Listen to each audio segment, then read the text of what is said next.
안녕하세요. 저는 40대 주부입니다. 늘 사연을 듣기만 하다 이렇게 처음으로 글을 써보네요. 오늘은 다름이 아니라 시어머니에 대한 얘기를 좀 해보려고 하는데요. 마지막에 기막힌 반전이 숨어 있으니 꼭 끝까지 들어주세요. 글솜씨는 없지만 잘 부탁드립니다. 대한민국 며느리 중에 시집살이 안 당해본 며느리가 몇이나 될까요? 아마 없을 거라고 생각합니다. 시대가 달라졌다는 요즘에도 인터넷상에 올라오는 글들을 보면 시어머니 때문에 힘들어하는 여자들이 많으니까요.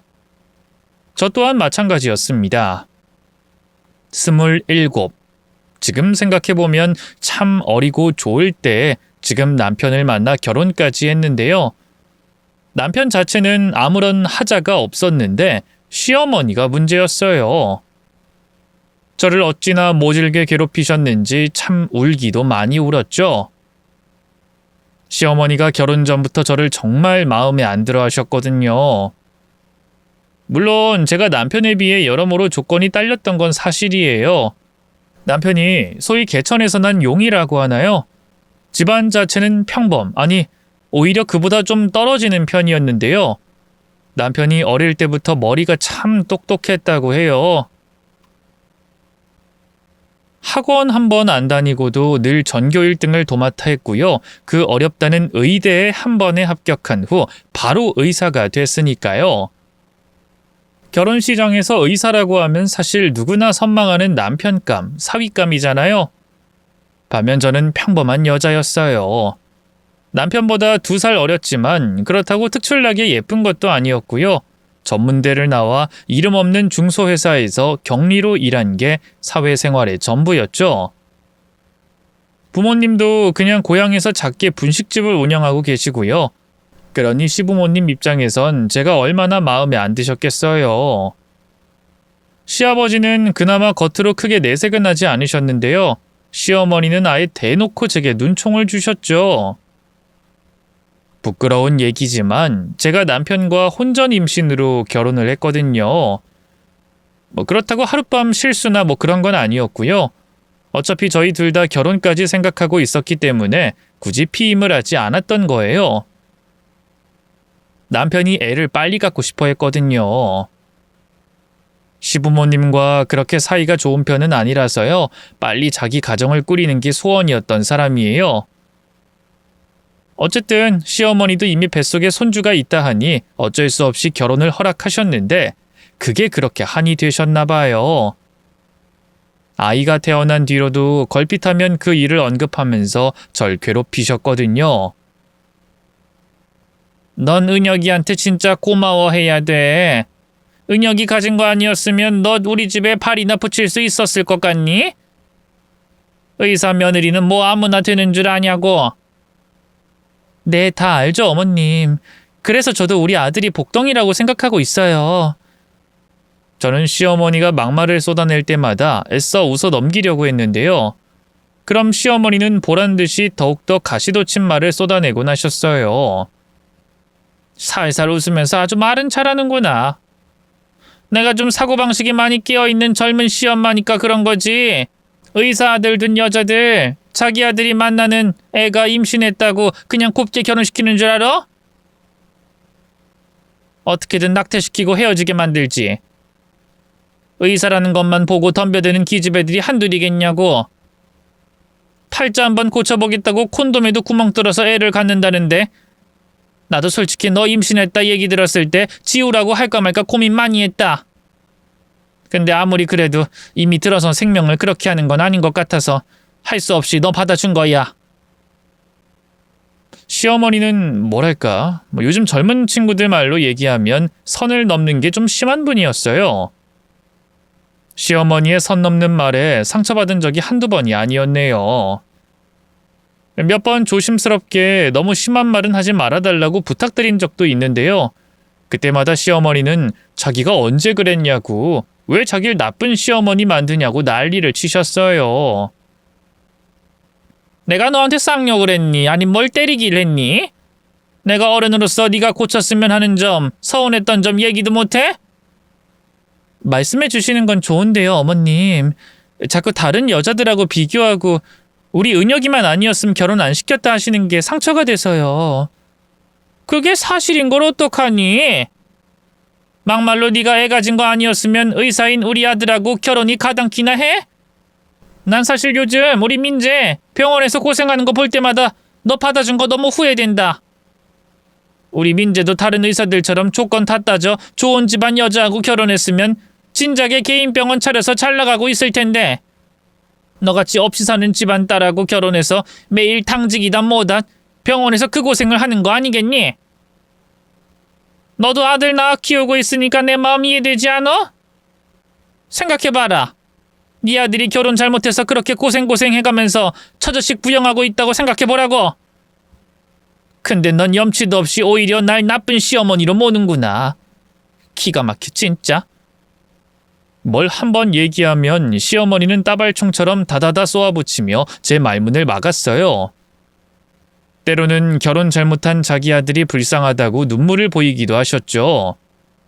그럼 며느리인 저로서는 그저 죄송하다, 잘못했다 굽히고 들어가는 수밖에 없었네요. 그래도 한 가지 다행스러운 점이 있다면 남편이 일이 바쁜 와중에도 가운데에서 중간 역할을 잘해준다는 거였어요. 처음에 시어머니는 합가를 요구했는데요. 남편이 자기가 신혼집 마련할 능력이 없는 것도 아닌데 왜 그래야 하냐면서 거절했고요. 시어머니가 저희 집 비밀번호를 물어보는 것도 프라이버시를 지켜달라면서 막아줬네요. 그러자 시어머니는 시어머니대로 단단히 약이 올랐나 봐요. 남편 모르게 집안 행사다 뭐다 해서 걸핏하면 절 시가로 불러 부려먹었어요. 하지만 얼마 못 가 그것도 남편이 알게 됐고요. 자기가 해결하겠다 하더니만 시어머니 만나서 따로 단판을 지었더라고요. 어머니, 의사 부인들이 얼마나 바쁜 줄 아세요? 남편이 바빠서 집에 잘 못 들어오니까 독방 육아에 살림에 거기다 병원 사모들 모임도 거의 매주 있다고요. 이 사람이 거기서 처세를 잘해야 제가 승진도 빨리 할 수 있어요. 병원도 다 정치 싸움인 거 아시죠? 그러니까 이 사람 거기에만 집중할 수 있게 자꾸 부르고 그러지 마세요. 남들이 보기엔 참 무정한 아들일 수도 있을 거예요. 실제로 시어머니랑 그 친구분들은 저희 남편 욕을 많이 했다고 하더군요. 하지만 욕먹는 아들일지언정 저에게는 100점짜리 남편이었네요. 사실 남편이 시어머니에게 말은 그렇게 했지만 틈날 때마다 집안일도 열심히 도와주고요. 아들 목욕시키는 거나 몸으로 놀아주는 건 다 본인이 직접 했거든요. 의사 부인들 모임에도 굳이 나갈 필요 없다고 했고요. 자긴 승진 그런 거에 관심 없다면서요. 하지만 시어머니에게서 저를 지켜주기 위해서 일부러 그런 거짓말을 했던 거죠. 그런 남편이 참 고맙고 예뻤네요. 그래서 모진 시집살이에도 부부관계는 참 원만했던 것 같아요. 하지만 아들이 초등학교 들어갈 무렵 저희 부부에게도 위기가 찾아왔어요. 글쎄 남편이 저와는 한마디 상의도 없이 병원을 그만뒀지 뭐예요. 몰랐는데 남편이 그 병원 원장한테 많이 밉보였나 보더라고요. 사람이 워낙 강직하고 꼿꼿해서 입바른 소리만 하는 사람이었거든요. 병원 수익률 이런 건 상관없고 환자에게만 최선을 다하는 그런 사람이기도 했고요. 저는 그게 참 멋있어 보였는데요. 병원장 입장에선 눈에 가시였나 봐요. 몰랐는데 나중에 다른 의사들에게 얘기를 들어보니 간호사들 태움이라고 하나요? 거의 그 수준으로 병원장이 남편을 괴롭혔다고 하대요. 그 사실을 알고 나니 오히려 남편이 안쓰럽더라고요. 그럼 나한테 진작 말했어야지. 그걸 왜 바보같이 참고 있었어? 내가 당신이 얼마나 힘들었는지를 다른 사람들 입으로 들어야겠냐고. 미안해 여보. 근데 내가 우리 집 가장이잖아. 당신이랑 은혁이한테 든든한 남편이자 아빠이고 싶었어. 약한 소리 하고 싶지 않았다고. 근데 이제 더는 한계인 것 같아. 병원장이 툭하면 말도 안 되는 걸로 시비 걸어도 꼭 참았는데. 왜? 또 무슨 일이 더 있는 거야? 어? 다 얘기해봐. 더는 감출 필요 없잖아. 그게 실은 이번에 자기가 집도한 환자가 문제 생긴 걸 수술 보조했던 나한테 떠넘기려 하더라고. 다른 간호사들이 용기 내서 증언을 해줬기에 망정이지 하마터면 내가 뒤집어 쓸 뻔했어. 그러고 나니까 병원장한테 정 떨어져서 더는 못해 먹겠더라. 당신한테 한마디 상의도 없이 그만둔 건 진짜 미안해. 남편이 하마터면 의료사고 가해자가 될 뻔했단 걸 알고 나니 간담이 서늘하더라고요. 그동안 남편이 얼마나 힘들었을까 가슴이 미어지기도 했고요. 그래서 남편을 끌어안고 말했어요. 괜찮아. 나한테 얘기 안 한 건 좀 서운하긴 한데 당신도 오죽하면 그랬겠어? 병원이 뭐 거기 하나만 있는 것도 아니고 다른 병원 알아보면 되지. 나름 남편을 위로하겠답시고 꺼낸 말이었는데 갑자기 남편의 얼굴이 한층 더 어두워졌어요. 그리고 돌아온 대답은 너무나 충격적이었죠. 여보, 그게 말이야. 실은 나 의사 아예 그만둘까 해. 뭐? 그게 무슨 말이야? 의사를 왜 그만둬? 애초에 내가 하고 싶었던 일도 아니었어. 부모님이 어릴 때부터 하도 의대 노래를 불러서 여기까지 온 거지. 근데 참 10년 넘게 이 일을 하고도 이런 말하는 게 웃기지만 난 의사가 적성에 안 맞는 것 같아. 남편의 갑작스러운 선언에 얼마나 당황했는지 몰라요. 남편이 의사를 그만둔다는 건 생각도 못한 일이었기에 일단 남편을 설득해 보려고 했어요. 당신이 병원 정치질 때문에 지쳐서 그런 것 같은데 일단 몇 달 좀 쉬면서 생각을 다시 해보면. 아니, 하루아침에 충동적으로 이런 결정 내린 거 아니야. 당신 내 성격 알잖아. 나름 몇 년에 걸쳐서 심사숙고해서 내린 결정이야. 나 의사 그만두려고 여보. 환자들 죽을 때마다 너무 힘들고 피냄새 맡아가면서 수술하는 것도 고역이야. 당신한테 말은 안 했는데 실은 나 작년부터 우울증 때문에 심리상담도 받고 있었어. 남편의 경악스러운 고백에 저는 아무 말도 할 수가 없었어요. 하지만 떨리는 남편의 어깨를 본 순간 마음이 다잡아지더라고요. 난 좋은 아내 실격이네. 당신에 대해서 아무것도 몰랐어. 그렇게 힘들어서 정신과 치료받는 것도 모르고. 그래, 그렇게 마음이 아플 정도라면 그만두는 게 맞지. 괜찮아 여보.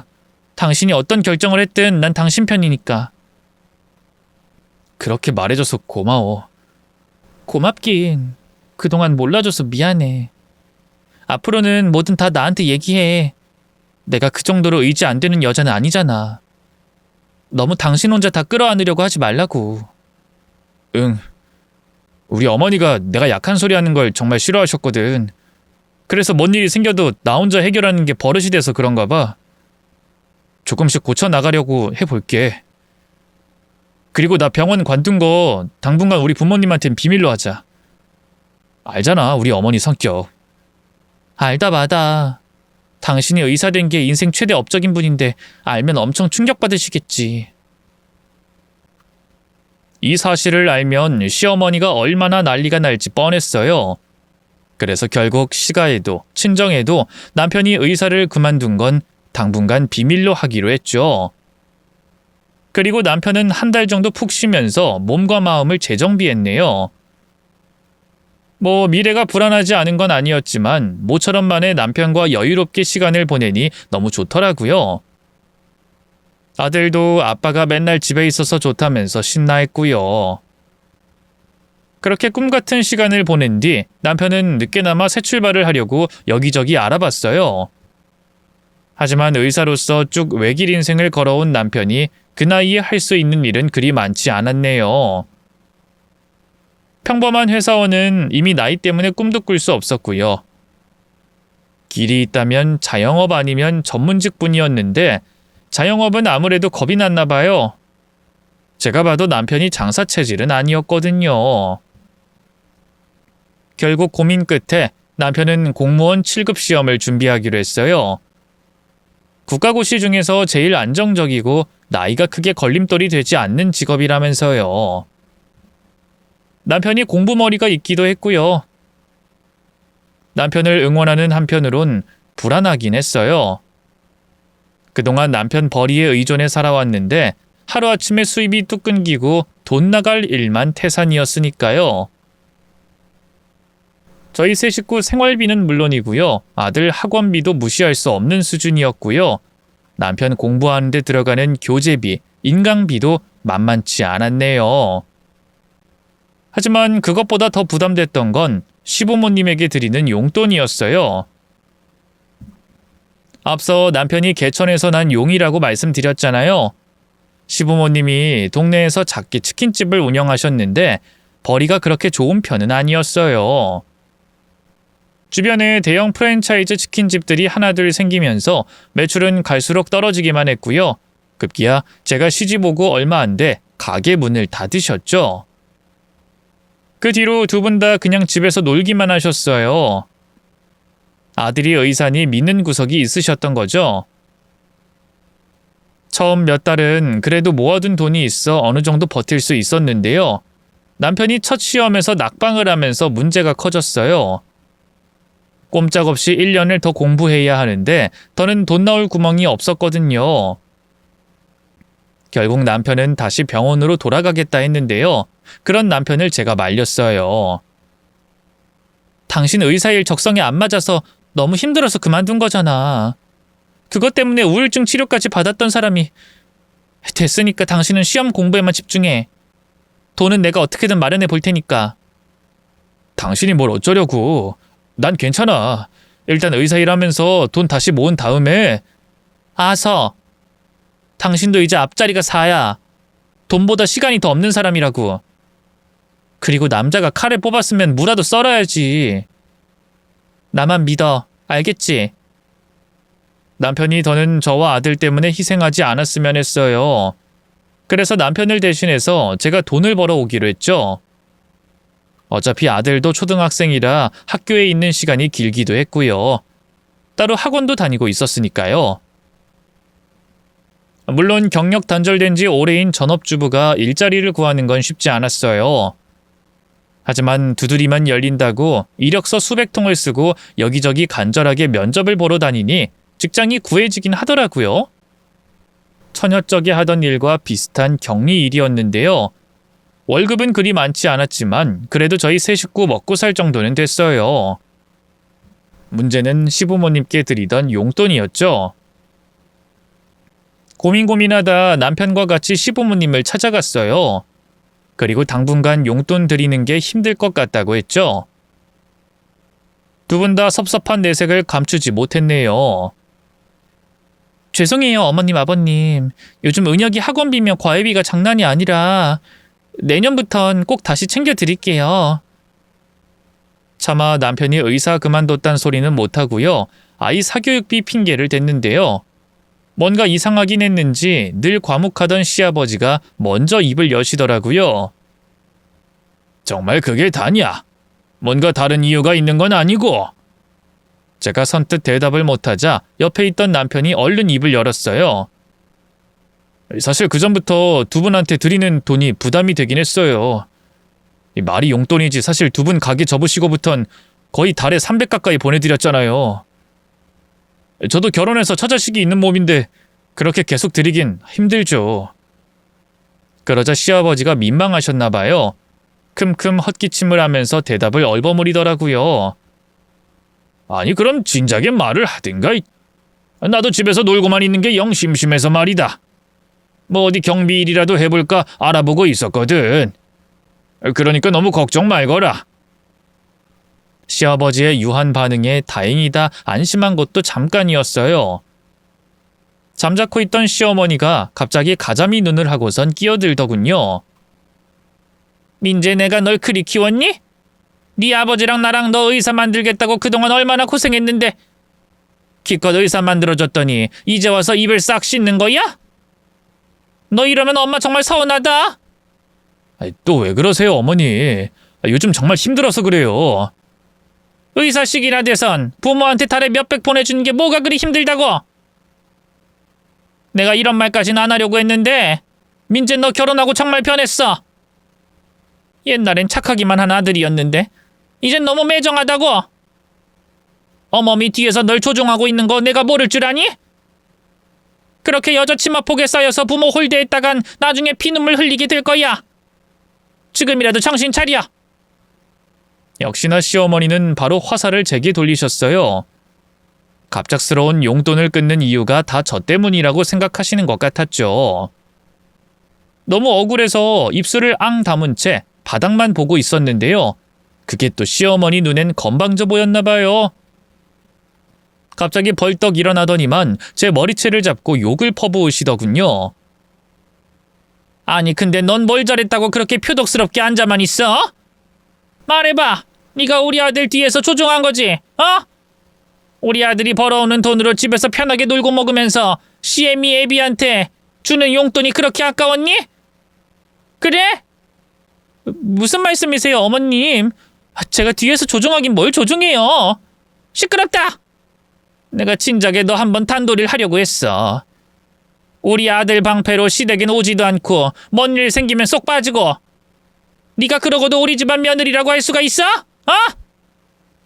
네가 이 집 와서 손주 낳은 것 빼곤 한 게 뭐가 있는데? 그런 주제 감히 내 아들이 부모 용돈 주는 걸 가로막아? 그 돈이 네 돈이야? 우리 아들 돈이지? 네 돈이냐고? 아니 엄밀히 따지면 내 돈이야. 우리 아들 의사 만드느라 내가 얼마나 고생을 했는데. 시어머니는 단단히 마음이 상한 것 같았어요. 제 머리채를 붙잡고 탈탈 흔들면서 계속해서 막말을 쏟아내셨죠. 보다 못한 남편이 그 사이에 끼어들어 고함을 질렀어요. 그만하세요, 어머니! 지금 뭐 하시는 거예요?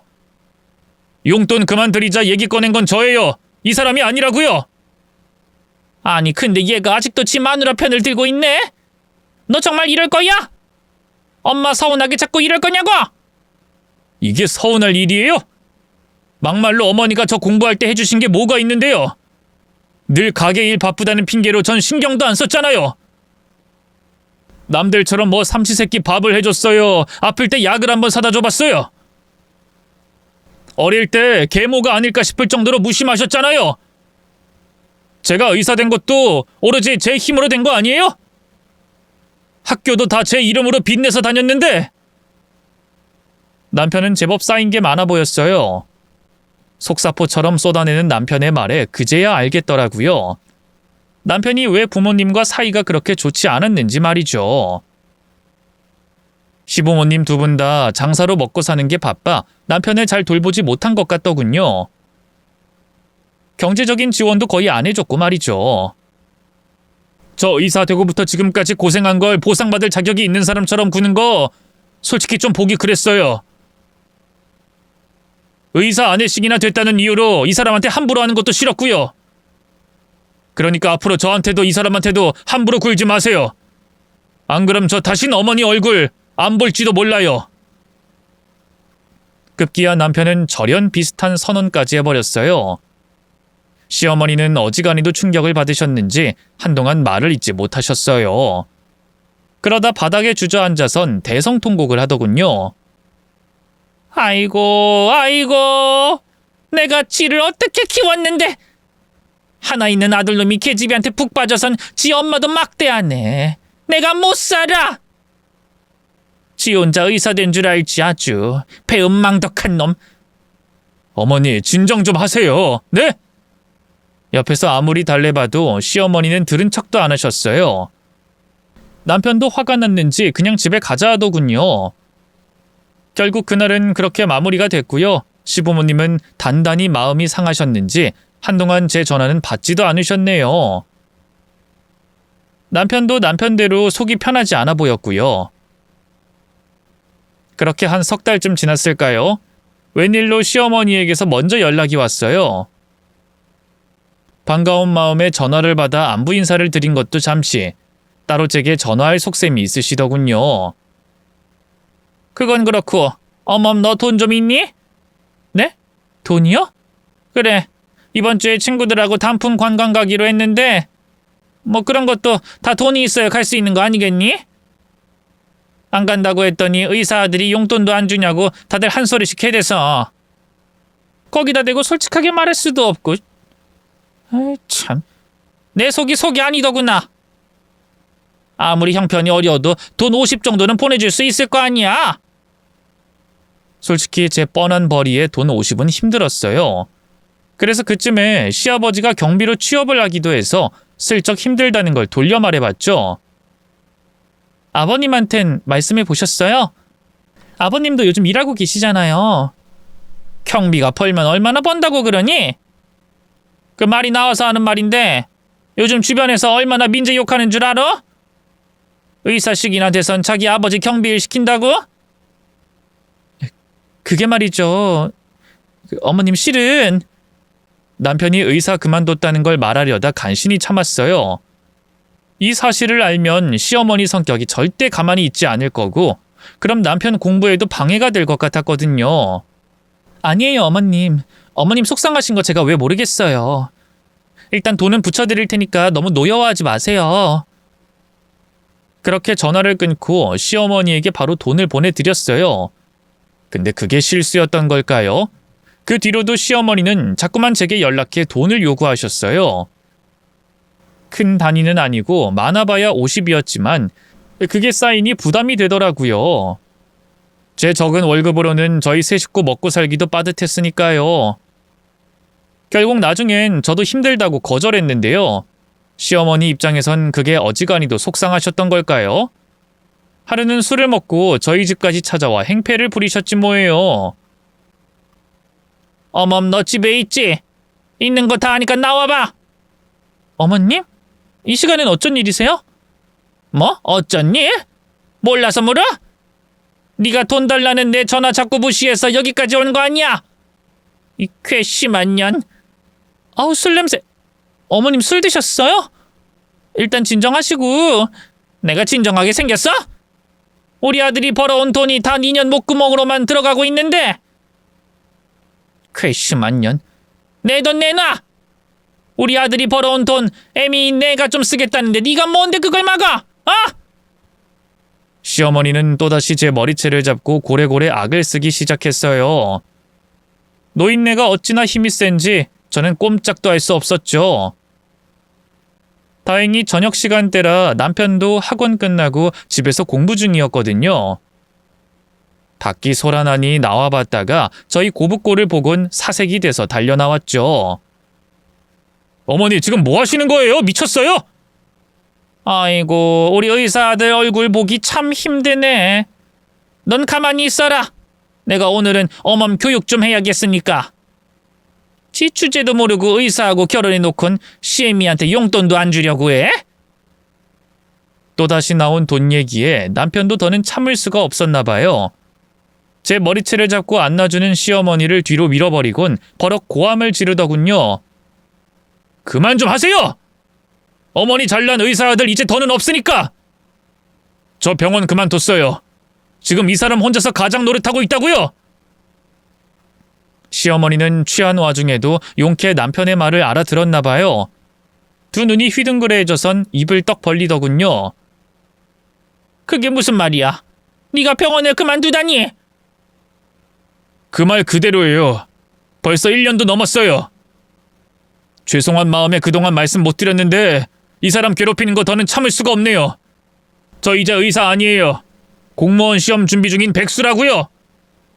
그러니까 이 사람 그만 좀 괴롭히세요. 돈도 정말 없어서 못 드리는 거라고요. 그걸 말이라고 해? 의사를 왜 그만둬? 너 미쳤니? 되먹지도 않은 여자랑 결혼하겠다고 내 가슴에 대못을 박더니만 이젠 의사를 그만뒀다고? 네가 그러고도 내 아들이야? 이 괘씸한 놈. 내가 널 어떻게 키웠는데? 당장 다시 병원 들어가. 잘못했다고 빌어서라도 다시 병원으로 들어가라고! 역시나 시어머니는 남편이 의사를 그만둔 걸 받아들이지 못하셨어요. 바닥에 주저앉아 다시 병원으로 돌아가라면서 억지를 쓰셨죠. 그 모습에 남편은 완전히 질려버렸나 봐요. 시어머니를 억지로 현관 밖으로 몰아내곤 다시는 찾아오지 말라면서 문을 쾅 닫아버렸죠. 다음 날 역시나 시어머니에게서 연락이 왔어요. 도대체 자기 아들이 병원을 왜 그만둔 거냐면서 설명을 요구하더군요. 결국 저는 퇴근 후 따로 시어머니를 카페에서 만났고요. 그동안 있었던 일을 다 말씀드렸네요. 결국 저는 퇴근 후 따로 시어머니를 카페에서 만났고요. 그동안 있었던 일을 다 말씀드렸네요. 남편이 우울증 치료를 받아왔다는 것까지도 망설이다 말씀드렸죠. 내심 시어머니가 남편을 이해해 주길 바랬는데 시어머니는 여전히 남편이 병원 그만둔 것만 괘씸해했어요. 아니, 아무리 힘들어도 그렇지. 의사 된다고 학생 때부터 얼마나 고생을 했는데 이제 와서 그만둔다는 게 말이 되니? 아니, 세상에 안 힘든 일이 어딨어. 자기 입맛에만 맞는 일 하는 사람이 얼마나 되겠냐고. 걔는 철이 든 척 어른인 척 혼자 다 하더니만 어쩜 그렇게 애새끼같이 굴어? 어머님, 그 이가 정말로 힘들었나 봐요. 아시잖아요. 그 사람 어지간히 힘든 거 아니면 힘들다 말도 안 하는 거. 근데 오죽하면 그랬겠어요? 나름 남편을 변호한답시고 나섰는데요. 시어머니는 그게 또 마음에 안 드셨나 봐요. 바로 눈을 세모꼴로 뜨고는 절 노려보시더군요. 아니 어멈, 넌 그걸 말이라고 해? 그래서 걔가 병원 그만두는 걸 그냥 보고만 있었다고? 말렸어야지. 대체 옆에서 뭘 한 거야? 여자 하나 잘못 들이면 집안이 망한다더니 네가 우리 아들 앞길 망친 거야. 알아? 당장 민재 설득해서 다시 의사 가운 입혀. 알겠니? 안 그럼 내가 너 정말 가만 안 둘 거야? 시어머니는 씩씩거리면서 먼저 일어나셨어요. 그리고 그 뒤로 수시로 제게 연락해 남편이 다시 병원으로 돌아가게 만들라고 생떼를 부리셨죠. 남편은 이제 무서운지 따로 연락도 못하면서 말이에요. 스트레스 받는 일은 그뿐만이 아니었어요. 시어머니의 용돈 요구도 계속됐거든요. 빙판길에 넘어져 허리를 다쳤다. 친구 생일이다. 어찌나 이유도 각양각색이던지 결국엔 큰맘 먹고 말씀드렸어요. 이제 사정 다 아시지 않냐고. 제 벌이로는 너무 빠듯해서 더는 용돈 못 드린다고요. 그러자 또 불같이 화를 내면서 전화를 끊어버리셨고요. 그 뒤로는 제 연락도 받지 않으시더군요. 마음은 불편했지만 차라리 잘 됐다 싶었네요. 하지만 그것도 잠깐이었어요. 5월. 어버이날이 슬슬 다가오면서부터 먼저 다시 연락을 드려야 하나 고민이 되더군요. 다행히 시아버지에게서 먼저 연락이 왔어요. 언제까지 이렇게 서먹하게 지낼 순 없진 않냐고. 다 같이 모여 밥이나 한 끼 먹자고 하시더군요. 네, 좋아요, 아버님. 식당은 제가 알아보고 예약할게요. 어머님 아직 화 많이 나셨나요? 아이, 그렇지 뭐. 그 사람 성격 너도 알지 않니? 죄송해요. 제가 더 잘했어야 하는데. 이번 주말에 만나서 어머님하고 잘 풀어볼게요. 그래, 네가 먼저 숙이고 들어가야지. 잘 생각했다. 시아버지하고 전화를 끊고 남편에게도 얘기했어요. 그래도 부모님인데 언제까지 이렇게 지낼 순 없진 않냐고요. 곧 어버이날이잖아. 그래도 최소한의 자식된 도리는 해야지. 어머님, 아버님 식사 대접은 해드리자, 응? 글쎄, 만나면 또다시 병원으로 돌아가란 소리만 할 텐데. 그것도 당신 공시 붙고 나면 더는 아무 말 못하실 거야. 오죽 속상하면 그러시겠어? 당신이 조금만 이해해줘. 간신히 남편을 설득해서 주말에 다 같이 보기로 했어요. 원래는 비싼 한식집에서 식사 대접을 하곤 했는데 이젠 그렇게까진 힘들어서요. 그냥 저렴하지만 깔끔한 고깃집으로 예약을 했죠. 따로 용돈은 아예 엄두도 못 냈고요.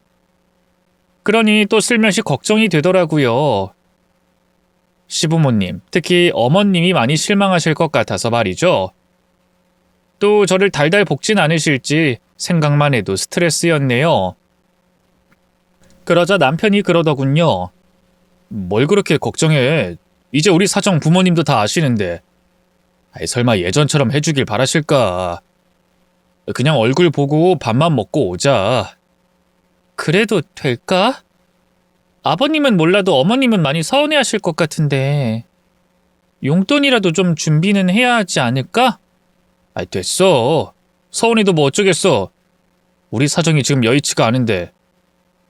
그리고 어머니 그동안 당신한테 연락해서 계속 돈 조금씩 받아갔다면서. 아니, 본인도 양심이 있으면 어버이날이라고 또 돈 달란 소린 못하겠지. 혹시라도 또 돈 얘기 꺼내시면 내가 뭐라고 할게. 걱정하지 마. 알겠어. 근데 그렇다고 당신 또 어머님이랑 막 싸우고 그러면 안 돼? 애초에 이렇게 나를 잡은 것도 당신이 예전처럼 다시 어머님이랑 잘 지냈으면 하는 마음에 그런 거라고. 그렇게 시간은 쏜살같이 흘러서요. 마침내 시부모님과 식사하기로 한 날이 됐어요. 혹시라도 또 날선 말들이 오갈까봐 아들은 친정 부모님에게 부탁하고요. 저하고 남편만 참석하기로 했죠. 그런데 막 출발하려는 순간 갑자기 남편 핸드폰이 울렸어요. 남편의 백부님에게서 온 전화였는데요. 남편이 뭔가 부탁한 게 있는 모양이더라고요. 전화를 끊더니만 잠깐 큰 집에 들려야겠다고 하더군요. 뭐? 지금? 식당 예약 시간 곧인데 그냥 나중에 따로 뵈면 안 돼? 급한 일이라서 그래. 당신 먼저 아버지 어머니 만나서 밥 먹고 있어. 금방 갈 테니까. 남편은 그 말만 남기고 사라져버렸어요. 어쩔 수 없이 저 혼자 식당으로 가서 어머님 아버님을 만났죠. 그 사람이 일이 좀 생겼다고 해서요. 저희 먼저 먹고 있으래요. 금방 올 거예요. 아니 걘 어디 부모랑 약속을 해놓고 늦어? 의사 그만두고 하여간 마음에 드는 게 하나도 없다니까. 시어머니는 잠깐 투덜거리긴 했지만 그래도 더는 아무 말도 하지 않으셨어요. 음식도 입에 맞으셨는지 크게 뭐라고 하지 않으시더군요. 하지만 역시나 돈 얘기는 빼놓지 않으시대요. 근데 어버이날인데 설마 이게 끝은 아니지? 뭐 따로 준비한 봉투는 없어? 아니 이 사람이 이 좋은 날 또 왜 그래? 애들 형편 뻔히 알잖아. 다행히 이번엔 시아버지가 나서서 제지를 해줬는데요. 시어머니가 고기를 안주 삼아 술을 좀 드시더니만 취하셨나 봐요. 붉어진 얼굴로 언성을 높이더군요. 그래서 그냥 빈손으로 왔다 이거야? 아우 속상해서 정말. 하나뿐인 아들놈은 기껏 힘들게 의사 만들어놨더니만 말도 없이 병원 그만둬버리고 며느리라고 있는 건 용돈 주는 걸로 생색내고 걸핏하면 못 주겠다고 협박이나 하고. 어머님 제가 언제 그랬어요. 저번에 돈 더는 못 드리겠다고 한 건 저희 형편이 워낙 빠듯해서. 됐다. 어디서 또 되도 않는 변명질이야? 아주 사람들 있을 때만 착한 척하면서 날 나쁜 시엠이 만들려고 하지. 어? 둘이 있을 땐 아주 날 우습게 여기면서 말이야. 아이고 내 팔자야. 이런 것도 며느리라고. 급기야 시어머니는 억지 눈물을 쥐어짜내면서 신세 한탄을 시작했어요. 그러자 시아버지도 민망해 하셨고요. 다른 테이블에 있던 손님들도 저희를 흘끔거리더군요. 안 되겠다 싶어서 황급히 가방을 열었어요. 혹시 몰라서 돈 봉투를 준비해 오긴 했거든요. 저기 어머님 이거 제가 따로 준비한 용돈이에요. 그래도 날이 날인데 아무것도 안 드리기 너무 죄송해서. 그러자 시아버지가 바로 손사래를 쳤어요. 아이고 너둬라. 이 사람도 그냥 민재 병원 그만둔 거 속상해서 그러는 거야. 너희 사정 뻔히 아는데 됐으니까 넣어둬. 제가 미처 뭐라고 대답하기도 전에 시어머니가 도끼 눈을 뜨면서 고함을 지르더군요. 아니 이가 오늘 같은 날까지 용돈을 안 받으면 언제 받아요? 내가 우리 민재 의사 만든다고 얼마나 힘들었는데 이런 날이라도 보상을 받아야죠. 뭐 어버이날이 맨날 있는 것도 아니고. 시어머니는 제 손에서 봉투를 낚아채듯 가져갔어요. 그리고 참 민망하게도 그 자리에서 바로 봉투를 열어 돈을 세어보시더군요. 5만원짜리 2장은 좀 그래서 만원짜리 10장으로 준비해 넣었는데요. 돈을 세어본 시어머니의 표정이 조금씩 굳더라고요. 그리고 이내 저를 보면서 헛웃음을 치시더군요. 이게 뭐야? 고작 10만원? 봉투 바뀐 거 아니니? 이게 맞아? 맞아요, 어머님. 많이 못 넣어서 죄송해요. 요즘 저 일하는 회사도 사정이 어려워서 연봉도 동결이고.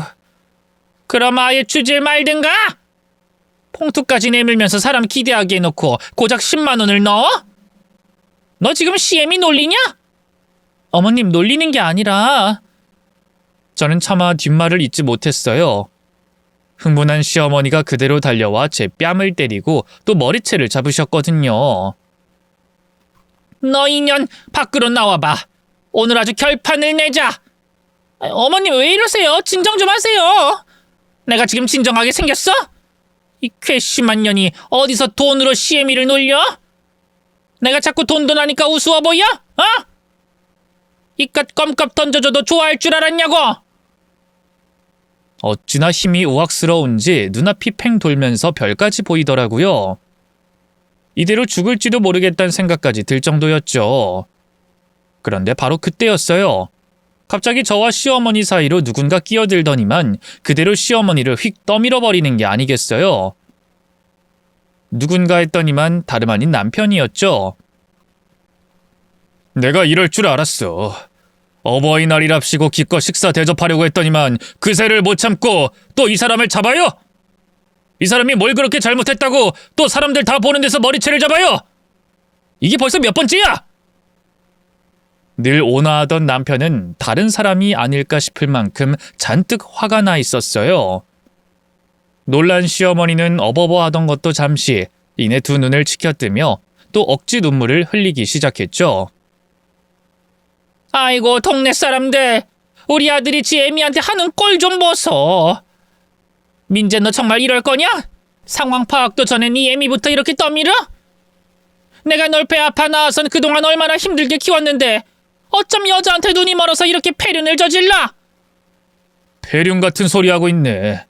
당신이 날 언제 배 아파 낳아? 개소리 하지 마! 언제까지 내 친모인 척 할 거냐고!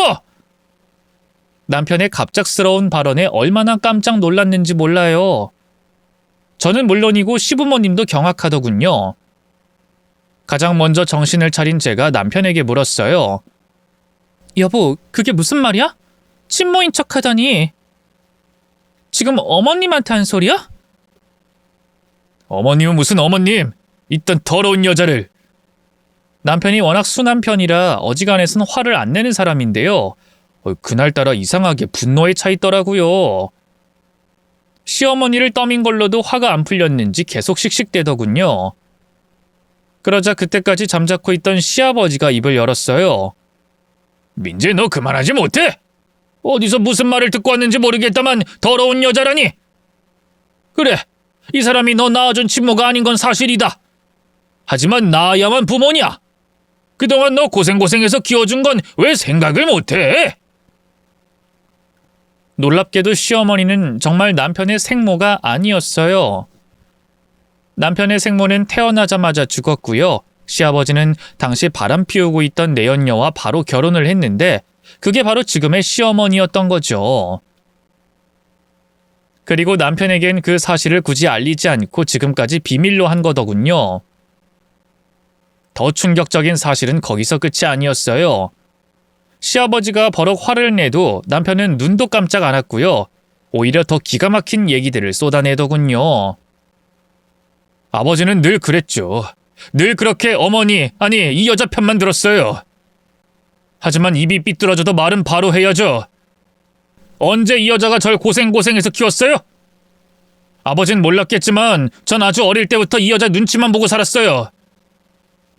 이 여자가 아버지 있을 땐 천사처럼 잘해줘도요. 둘만 있으면 저한테 그렇게 성질을 냈거든요. 조금만 실수해도 바로 손이 올라오고 말이죠. 전 그게 다 제가 부족해서라고 생각했어요. 그래서 착한 아들이 되려고 정말 죽어라 노력했죠. 늘 학교 시험은 100점을 맞으려고 했고요. 이 여자가 시키는 일이라면 뭐든 다 했어요. 하지만 그래도 이 여자는 여전히 제게 냉랭했어요. 학교 후에 비가 와도 우산 한 번 갖고 온 적이 없었고요. 배고프다고 해도 자기 손으로 밥 한 번 차려준 적이 없었죠. 오히려 많이 먹으면 눈치를 줬어요. 그러다 이 여자가 언제부터 달라졌는지 알아요? 제가 의대에 들어가면서부터예요.